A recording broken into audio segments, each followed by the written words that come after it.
ندیم افضل چند صاحب، ایک معمہ جو ہے جس کو آپ سلجھا سکتے ہیں، وزیر دفاع خواجہ آصف صاحب نے اتوار کے دن یہ انکشاف کیا کہ اپریل 2019 میں اس وقت کے army chief general Qamar Javed Bajwa نے پہلا رابطہ کر لیا تھا مسلم لیگ نواز سے کہ وہ تنگ ہیں عمران خان صاحب کی حکومت سے، اور اس حکومت کی رخصتی کے لیے اور کچھ انہوں نے چیزیں بھی سنائیں۔ آپ اس وقت تحریک انصاف میں تھے، اور اب آپ ظاہر ہے کہ پیپلز پارٹی میں ہیں۔ مارچ 2022 میں آپ عدم اعتماد لے کر آئے، اپریل 2022 میں آپ نے حکومت گرا دی۔ تو اس سارے وقت کے دوران کین یو کنفرم جو خواجہ آصف صاحب کہہ رہے ہیں وہ بات درست ہے؟ کیا سمجھ نہیں آئی آپ کی؟ کیا خواجہ آصف صاحب نے کہا کہ جو اس وقت کے آرمی چیف ہیں جنرل قمر جاوید باجوہ صاحب، انہوں نے اپریل 2019 میں مسلم لیگ نواز سے رابطہ کیا تھا اور کہا تھا کہ ہم عمران خان سے تنگ آ گئے، اور بہت سنائی تھی۔ میں آپ اس بات کی تصدیق یا خواجہ صاحب کر سکتے ہیں یا باجوہ صاحب کر سکتے ہیں، میں کیسے کر سکتا ہوں؟ نہیں، جب دوبارہ جب اصل میں عدم اعتماد آیا تو آپ پیپلز پارٹی کا حصہ تھے، تو اس میں اس موو میں کیا اس میں اس بات کو آپ کنفرم کر سکتے ہیں کہ یہ سب کچھ اسی طرح چل رہا ہے؟ میرے خیال میں تو باجوہ صاحب کے ساتھ خان صاحب کے بہت اچھے تعلقات تھے، ایکسٹینشن بھی دی، اور پھر دیکھیں نا خان صاحب کی بات بھی ہم یقین کر لیں تو انہوں نے بعد میں بھی حکومت جانے کے بعد بھی باجوہ صاحب سے ملاقات کی اور پھر ان کو کہا کہ الیکشن آپ کروائیں، ایکسٹینشن پھر لیں آپ۔ تو یہ میں کیسے مان لوں کہ باجوہ صاحب اور اب خان صاحب کی رائے پہ عمل کیا جائے؟ چلیں ایک اور معمہ، خواجہ صاحب کے ذاتی طور پہ بہت اچھے تعلقات ہیں باجوہ صاحب کے ساتھ۔ ایک اور معمہ حل کر دیں۔ آصف علی زرداری صاحب لاہور آئے تھے، پریس کانفرنسز ہوئی تھیں، اور ہمیں پیپلز پارٹی کے دوست بتا رہے تھے کہ پیپلز پارٹی کو بہت بڑا جلسہ کرنے جا رہی ہے پنجاب میں۔ وہ جلسہ کیوں نہیں ہوا؟ زرداری صاحب کیوں چلے گئے؟ کچھ لوگوں نے جوائن کرنا تھا پیپلز پارٹی کو، وہ جوائننگ کا سلسلہ بھی رک گیا۔ What went wrong exactly? کیا ہوا کیا ہے؟ نہیں، جوائننگ تو ابھی بھی ہو رہی ہیں اور کوئی سلسلہ رکا نہیں ہے۔ جلسہ زرداری صاحب کی طبیعت خراب تھی تو وہ کراچی چلے گئے، اس وقت ان کا کوئی آنکھ کا آپریشن تھا، تو اس وجہ سے جلسہ، باقی اس کے بعد بی بی کی سالگرہ کا جلسہ بھی ہوا، لبرٹی کے چوک میں بھی ہوا، اور بھی جلسے ہوتے رہے، تو ایسی کوئی خبر نہیں ہے کہ کوئی جلسے کی مشورہ ہوا تھا، جلسے کا اعلان تو نہیں ہوا تھا۔ مشورہ ہوا تھا، اسی مشورے کی بنیاد پہ کہہ رہا ہوں کہ دیکھیں چند صاحب، 5 جولائی بھی آیا، پاکستان کی تاریخ کا ایک سیاہ دن، جس دن مارشل لاء لگایا گیا، ایک منتخب وزیر اعظم کا تختہ الٹا گیا، وہ سارے واقعات منتج ہوئے ایک منتخب وزیر اعظم کی پھانسی پر، جس کو آپ عدالتی قتل کہتے ہیں، ہر شخص تسلیم کرتا ہے۔ اس 5 جولائی کو بھی پیپلز پارٹی جس طریقے سے عمومی طور پر اس کے حوالے سے کانفرنسز، سیمینارز کرتی ہے، تقاریر ہوتی ہیں، جلسے ہوتے ہیں، وہ ہوتے ہوئے نظر نہیں آئے۔ بلاول صاحب جو ہیں وہ پرائیویٹ وزٹ پر، نہیں 5 جولائی پہ ہر ضلع میں ہر تحصیل لیول پر ہم نے احتجاج کیا، سوائے پیپلز پارٹی کے اور کس پولیٹیکل جماعت نے کی ہے 5 جولائی پہ؟ اگر نظریاتی طور پہ یہ لوگ آج بھی کلیئر ہوں تو 5 جولائی پہ کسی اور جماعت نے کوئی اعلامیہ جاری کیا ہو، کوئی بیان کسی کے لیڈر نے جاری کیا ہو؟ نہیں، لیکن پارٹی کے چیئرمین پرائیویٹ وزٹ پر امریکہ چلے گئے، زرداری صاحب بھی اوبویسلی آپ بتا رہے ہیں کہ وہ بیمار تھے۔ پرائیویٹ وزٹ پہ نہیں گئے، ان کے کچھ ایسے ایشو ہیں، ان کو جانا ضروری تھا، تو کوئی ایسا نہیں۔ باقی پارٹی نے ہر تحصیل لیول پہ فنکشن کیے، صحیح، تحصیل سے لے کر ضلع، صوبہ، ہر جگہ پہ فنکشن۔ صحیح۔ چند صاحب، میں ابھی آپ کے پاس واپس آتا ہوں۔ اسد، مجھے یہ بتائیے کہ استحکام پاکستان پارٹی، بہت سارے لوگ کہتے ہیں it's a deja vu، یہ پہلے بھی ہم دیکھ چکے ہیں، کنگز پارٹی، اور ایک جماعت جو ہے وہ بنائی جاتی ہے، پھر وہ جماعت باقی جماعتوں کے سکرو ٹائٹ کرنے کے لیے استعمال کی جاتی ہے۔ تو اب ایک جماعت جو بن گئی ہے، اس کے بنانے کا مقصد یہ تھا کہ کم از کم اتنی سیٹیں لے لے کہ جس سے یہ اگر اپنا وزن پیپلز پارٹی کے پاس ڈالیں تو پیپلز پارٹی کی حکومت بن جائے، نون لیگ کے پلڑے میں اپنا وزن ڈالیں تو ان کی بن جائے۔ استحکام پاکستان پارٹی کا ڈو یو تھنک، ابھی آپ حالانکہ بریفلی اس کو ٹچ اپ آن کر چکے ہیں، آپ کا کامنٹ میں لینا چاہوں گا اس کا مستقبل۔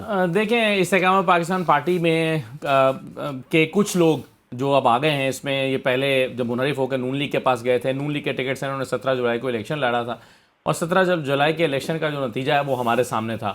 اگرچہ اس وقت زیادہ عرصہ نہیں ہوا تھا اس حکومت کو آئے ہوئے، اور اس کی کارکردگی پوری طرح سے قوم کے سامنے نہیں آئی تھی، اب تو اس وقت لوگوں کو مہنگائی کا پوری طرح سے، مہنگائی اپنے پنجوں میں جکڑ چکی ہے قوم کو، اور اس وقت اتنی ریزنٹمنٹ بھی نہیں تھی موجودہ حکومت کے حوالے سے جتنی اب ہو چکی ہے۔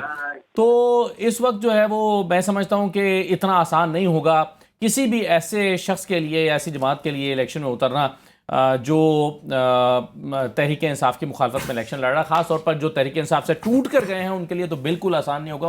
ان کے لیے ان کا الیکشن لڑنا میرا خیال ہے کہ استحکام پاکستان کے لیے بڑا مشکل ہے. ایک چیز جو میں ایڈ کرنا چاہ رہا تھا وہ ابھی چند صاحب کی گفتگو سے میرے ذہن میں آئی کہ الیکشن کا ہونا اور پھر فیئر پلے کا ہونا، یہ میرا خیال ہے پیپلز پارٹی اس کو سپورٹ نظریاتی طور پر اس کو کرنا چاہیے اور کرے گی، لیکن کئی سوالات ابھی حال ہی میں اٹھے ہیں. مثلا کراچی میں ابھی چند صاحب کہہ رہے تھے کہ ہم جبری گمشدگیوں کے خلاف ہیں، کسی سیاسی جماعت کے لوگوں کو اس طرح سے اٹھا کے ڈالنا اور پھر ان کی وفاداریاں تبدیل کرنا. لیکن یہاں پر 30 لوگ اچانک غائب ہو گئے اور پھر اس کے نتیجے میں میئر جو ہے اس کا نمبر چینج ہوا اور پارٹی کا میئر بن گیا. اب کراچی میں ایک اور اس وقت گیم ہو رہی ہے اور وہ یہ ہو رہی ہے کہ اب چونکہ نگران وزیر اعلیٰ لانا ہے تو نگران وزیر اعلیٰ لانے کے لیے اس وقت opposition leader P T I کا ہے، تو اپوزیشن لیڈر جو ہے وہ بھی اسی طرح کی کوئی گیم کھیل کے اپوزیشن لیڈر بھی تبدیل کیا جائے اور 30 سیٹوں والی پی ٹی آئی کے بجائے 21 سیٹوں والی جو ایم کیو ایم ہے اس کو اپوزیشن لیڈر بنا دیا جائے تاکہ پیپلز پارٹی اور ایم کیو ایم مل کر نگران وزیر اعلیٰ لگائے. اس کا منصوبہ تقریباً تیار ہے، اس کا ایگزیکیوٹ ہونا باقی ہے اور یہ ایگزیکیوشن ہو جائے گی. یہ کوئی مشکل نہیں ہے، اگر میئر مرتضیٰ وہاب صاحب اکثریت نہ ہونے کے باوجود رکھ سکتے ہیں تو یہ 30 اور 21 سیٹوں کا فرق نکالنا کوئی مشکل نہیں ہے. پھر گلگت بلتستان میں بھی جو ہوا ہے اس کو بھی فیئر پلے نہیں کیا جا سکتا. تو میرا خیال ہے کہ پیپلز پارٹی کو جہاں پر وہ یہ ڈیمانڈ کرتے ہیں کہ ان کے ساتھ کوئی دھاندلی نہ ہو، وہاں پر ان کو بھی فیئر پلے کے اصول پر جانا چاہیے. اور اگر یہ ہے کہ جہاں میرا زور لگتا ہے میں لگا لوں، لیکن جہاں دوسرے کا زور لگ رہا ہے وہ نہ لگائے، تو پھر کیسے صاف اور شفاف الیکشن ہوں گے اور ان الیکشنز کو مانے گا کون؟ ہاں چند صاحب، بڑا مشکل نہیں ہو گیا آپ کی جماعت کے لیے اور آپ کی جماعت میں خاص طور پر جو آپ جیسی آوازیں ہیں ان کے لیے اس سارے معاملے کو اب ڈیفینڈ کرنا؟ دیکھیں جو اسد جن چیزوں کو مینشن کریں کہ یا تو آپ رانا ثناء اللہ صاحب کی طرح کھل کر آ جائیں، آپ کہیں کہ جناب یہ جنگ ہے اور جنگ میں جو ہتھیار ہمارے ہاتھ آیا وہ ہم استعمال کریں گے، جو پی ٹی آئی کے ہاتھ آیا وہ استعمال کریں گے، یا تو آپ بھی یہی پالیسی رکھیں، اناؤنس کر دیں، آئین اور قانون کی بات بھی کرنا، جمہوری اقدار کی بات بھی کرنا اور ساتھ میں یہ سب کچھ بھی.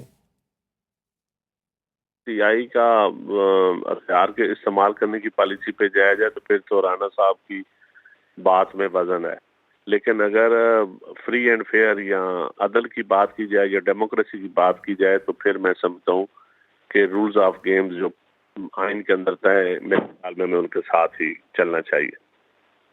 صحیح. فائنلی بس مجھے یہ کامنٹ کر دیجئے کہ استحکام پاکستان پارٹی، آپ کو لگتا ہے کہ یہ جماعت کوئی امپیکٹ کریٹ کر پائے گی، اس کا کوئی مستقبل ہے، یا آپ سمجھتے ہیں کہ یہ ٹائم ہی ضائع کیا؟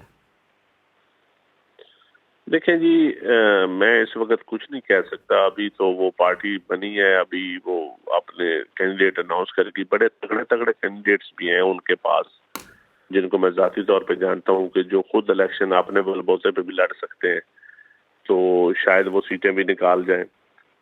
تو اس طرح میں ابھی اس پہ رائے نہیں دے سکتا، لیکن یہ اس طرح پارٹیاں اتنی جلدی بن کے لانچ ہو کے اور میرے خیال میں پذیرائی نہیں پاتی ہوتی، کچھ ٹائم لگتا ہے تھوڑا سا. صحیح. اچھا، فائنلی آپ کا اپنا ایک ظاہر ہے کہ ایک سیاستدان کی اپنی گٹ فیلنگ بھی ہوتی ہے جس نے اقتدار کے ایوانوں میں اتنا وقت گزارا ہو. آپ کو کیا لگتا ہے کہ کچھ وقت کے بعد ہم آپ کو پروگرام میں بٹھائیں گے اور ہم پھر آپ کی جماعت کے لوگوں کی سٹیٹمنٹس چلا رہے ہوں گے کہ آپ جس طرح کہا کرتے تھے کہ پنجاب میں الیکشن 90 دن کراس ہو گئے تو کیا ہوا، زمینی حقائق یہ ہیں، تو آپ کو لگتا ہے الیکشن ہو جائے گا بر وقت یا ہمیں آپ کے شارٹس چلانے پڑیں گے؟ الیکشن ہونے چاہیے جی بر وقت، اپنی آئینی مدت کے تحت ہونے چاہیے. یہ شارٹ میرا جو ہے نا آپ محفوظ کر لیں اور جب مرضی چلاتے رہیں. نہیں ہوتے ہوئے نظر آ رہے ہیں کہ نہیں؟ یہ میں کوئی نجومی تو نہیں ہوں بھائی. نہیں، آپ کو ظاہر ہے پارٹی تو کہتی ہے نا بیلٹ کا اسلحہ تیاری پکڑ لیں. پنجاب کے حوالے سے آپ کو یہ نہیں کہا گیا؟ بھائی میں نے تو سوچا ہی نہیں ہے کہ الیکشن نہیں ہوں گے، میں نے تو نہیں سوچا کبھی. صحیح، سوچا ہی نہیں، یہ ذہن میں بھی نہیں آتا. بہت بہت شکریہ ندیم افضل چند صاحب، آپ نے ہمیں جوائن کیا. اسد فائنلی لاسٹ 30 سیکنڈ کر دیں.